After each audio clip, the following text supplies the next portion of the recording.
Hi class. The article I chose was "Where We Are Shapes Who We Are" by Adam Adler. In this article, basically he wanted to tell us how our behavior changes depending on where we are. So, for instance, just like if we're at school, we're going to behave differently there in front of our teachers and our peers than we would behave in like our house and stuff. With our friends, we might behave differently. He also gave some examples how at different places where like our integrity could be involved. One place, for example, was the coffee shop, where one time they did not have a set of eyeballs and a sign saying "Pay here," so majority of people just walked out without paying. Then when they did have just the set of eyeballs there, I guess people felt guilty and they thought people were watching them, so they paid more.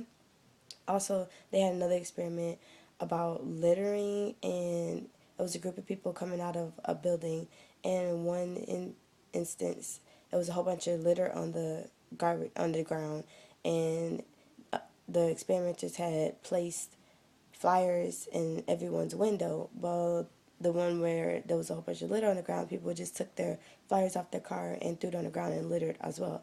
But in the other example where there was no litter on the ground, people just took their flyers and put it in their car and went home. So that's another example of like how inconsistent our behavior can be, and that's what the author Adam Adler was trying to describe in his in his article. I chose this article because in chapter 2 it was saying how behavior is genetic and it can also be environmental, and I think this article just shows how behavior is environmental, how it's changing based on the different things we see or the different people that are around us.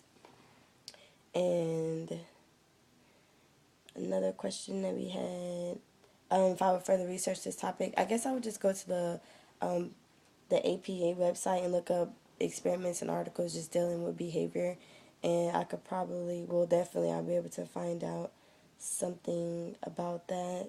I found this article interesting because I'm, psych major is really interested in this human thoughts and behaviors, and this one really shows like, oh, how different we can be in just situations where we're the same person, but our behavior is just altered.